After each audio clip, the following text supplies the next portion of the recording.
Revolution Square no ye dey call University of Ghana anymore. Now ya nante from University of Ghana anymore have sit at Takwashi. Now ya ni protesters na kasa ubia area ubia konfie. So all we saying is Flagstaff House anymore. 2015 ye ni ehu dey see here. Jomama time. Oba anya demonstration for dey see here. Yanko to atu yanko to seka yanko yehwe. But you see, always this government wants to use the state institutions, to sort of frustrate yen. But yes, you catch and say we are still standing. Ye train police is up free. Obo free ye beba ye no better near no matter modality said be Article 21D of the Ghana Constitution and my own can see demonstrating. It is the air no and yes it is Ghana mraso. Ye adia ebo Ghana. Adia we so no and party be asem MPP wom, CPP wom, cheddar ne hwan num nyina everybody they are all in. Eti ye gina konya so ni aka che Ghana for on the 8th of June. On the 8th of June, we had no mienu 2 o'clock. University of Ghana anymore. Obia amra all over the country. Obia amra ni anti form, ni nanti peacefully. You could take a candle, and you could take a candle, you could take a bobo, who will be a fabra. Dress code a red and black. Ye nanti I could do a year tetekwashi. If we are Munya Kasa, near him said ye no. And this is like I say, everybody, yen Kanyam or Ghana. Omensa na hene ena yedunyafo Mohammed Amin Adam odatudwa echirim se omense kasam no bebi aduru no asese obia aboa se ne be betumi aboa na yatoto ne na omense kasam atumi agina ene se twofo nhiem ase eno disasemi atudwa. With the staff level agreement now secured, it is expected that the executive board of the fund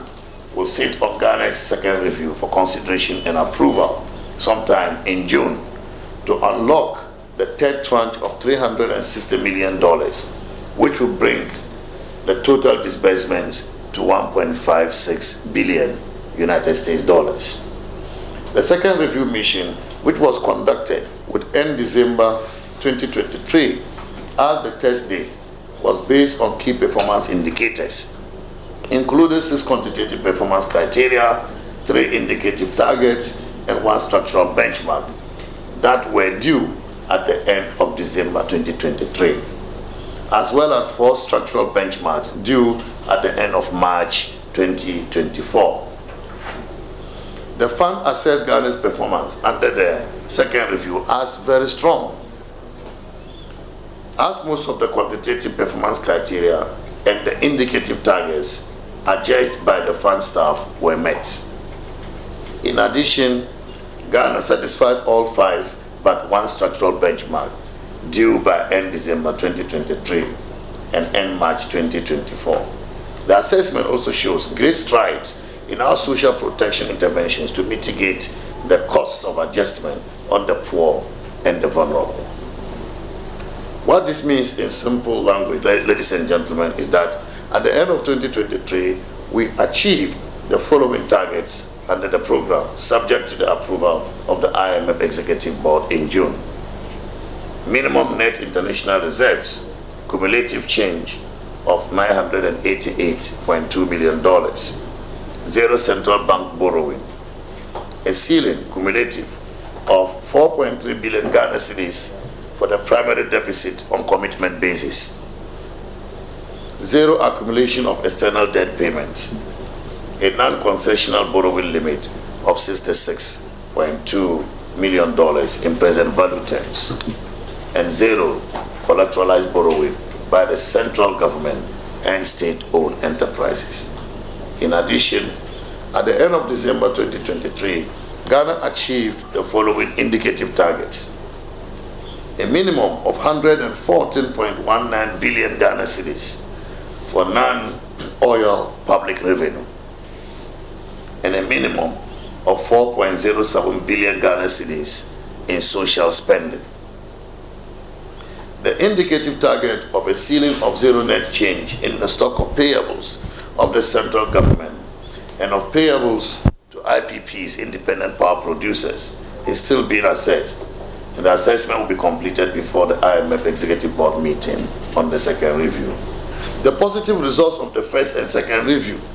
of the implementation of the IMF program testify that we are achieving the program's objective of restoring macroeconomic stability and debt sustainability, building resilience through the implementation of strong and wide-ranging structural reforms, and laying the foundations for stronger and more inclusive growth, whilst protecting the poor and the vulnerable. Edwedi formu wa gbogboloshi enafe kanesi jom edi atodwa se na sense die ensuyiri eha omono emwa emedwadie enkoso papa esanse gata se bembe omo nyina no emu asi na wo mo soso kwan obetimi afa so aboa amasa ensuyi nsem no ano abrase no omo de ho nsem nyina atoye ne Ankran ye mantama nso mu na ya na efirase na etwifa amanfo so ene ebetiegu fom de adehye kwa enko obanso a emma na nanum ho no mansu brane tiguye na YouTube kasebo ye fato ye ho so yes ye mbowra dwedi hudum ye konkɔ se ne wo hunu die ho nsam mpo esi etie wabre kokopie mu agbogbulosi dwedi bia na dwedifo de tu yanim se ensuo to a obre papa ene gata sa hodo a atwa agbogbulosi ho ahye nyina ne mo aye emma ensuo nyato enti nso nya tope na ebunka mafaso na se dwadifo odidwa sabre no enye yie wona kosem odi to yenanim se wogina so no wasere mpinfo ensem muwa ma mere wa yeti sei yentumi nante ya ukota de kwa na wotefaako esanse kwa ne yeni nti de bia waso baka so na ye twa na ye jeska na ye jesei nso de bia won kaso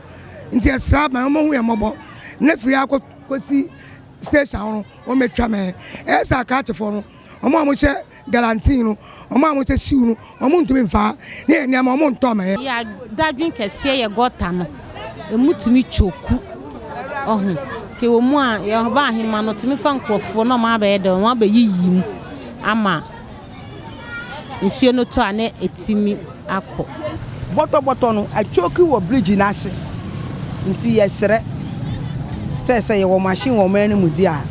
o man pan ni hu ye mobo no mbetimu ma ye ni ya report wa ma AMA office for wo de ne ochina ene ochina still yete ya nti yesere se penfo no mo wo mani no mo meboa ye school fo nkola twam kura no mo du ha sent ni na boira wom no ye obi adu anu arashi no atwam no arashi sese abrofo kura twam ni ade nyina ese ye nkrapa ye go ye chedwai obi du akontumi nto ade ya ye mobro wafo aye wa so to ani ye ta yi gota no ye hu fi bi wa na ka to bia so ompra onsisa because ya ye ni se ko gota nso to a gota ni na be yire nto no de ye fe ndi agokra wa so ba ko no say lori kwan na gota no so ye yimu so ba ko na ko inside hardcore station no ena kata pese anka ye be ye ni ye because on de so to a enye kra ade ne ko inside de enye nanu akire no ye de ani kire mu e wo Kanesi Market Complex ma honso so no adwadifo de nsem sei eto ye nanim dia ha dia bola ne dia amo pra amo sesa lolo kwan no kra amo pra zoom lion fo abetwam amo sesa ni nyina ye gata na asisi no eno ni problem because na gata ni wo ho na amu mefro so foforo no nso no to na aha ni nyiri sa lolo kwan na mo be ye no na gata si wo nchen ntamo san be fro so foforo nti contractor na si gata si ni nyina nti nso no to sen a efira kada me ho na e ba enya ba bia chese ni nyina ba begu animu hansen animu hayi ya ka ho asem a still asa ya ha ne de zoomfo no na ya boa anu no ma ba befa ya boa anu na zoomfo na ba befa e wa ha se bola ndi all the time bia omuba ha se e befa e maye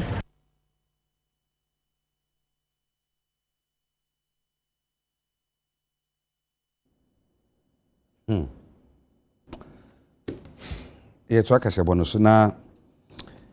Omemu Achechekfu Kruba Time eye Ghana National Association of Teachers wo mu dwam tirani na sepeni odoma no Owura Thomas Musa da tudwe kire musa wo behia se wo mu nsamo maka fa maka tua ne omdwumedi ahodo ho no kan sa ban atwentwen na ase na musra ban se ne manimu ya no wotu hwana mo Bobo aban su kokko se baby yidro no aban su momoden na onkika no ho na ye ntimi fa sa negotiations we emre wiye esansa dichie na disanye bia no yiti kuka emu bia emu amofra no emu aban na nkasa no yɛsɛ dipa yɛ si ahonyadeɛ ɛno nti no aman na ɛsɔ hwɛ ma akyerɛkyerɛfoɔ ne ɔmo hia ɔmo nsaka no ɛsɔ bɔ mmɔden na ɔmo nyaaka no nkɛwi nti ɛpɛ sɛ ɛhyɛ akyerɛkyerɛfoɔ kora na yɛn ka nkyerɛ ɔmo sɛ biribi yɛ duro no nkɔmmɔdie no anaasɛ nsawɔsoɔ no a yɛne aban yɛdi no ɛgu so a ɛrekɔ so nti no ɔmo nya abotrɛ na yɛgye di sɛ animanim hɛyiɛ yi yɛde biribiara bɛbɛ wieɛ yɛde biribiara bɛbɛ wieɛ ɛsɛ aban nso hwɛ sɛ ne wɔ hɔ bi a ɛsɛ ɔyɛ na yɛmfa saa negotiations ne mmerɛ wieɛ no aban mmɔmmɔden a na ɔsɛ na ɛbɛyɛ animanim hɛyiɛ no yɛbɛtumi awie negotiations na yɛde akɔ dan National Labour Commission na obiara ɛnyɛ n'asomdwie. Yɛbɛgyina hanom sɛ yɛahome kaseɛbɔ no so yɛbaa yɛde nkɔmmɔtwetwe no ɛbɛtoa so yɛsikasɛm soafoɔ a yɛnsɛntwerɛfoɔ nhyiamu ama wɔde ɔman sɛdeɛ yɛsikasɛm si kɔ wɔsɛ nneɛma ɛkɔ yie sɛdeɛ yɛkɔ no saa ne yɛhu no yɛbɛtena se ahwetwe ho nkɔmmɔ yɛba sisi a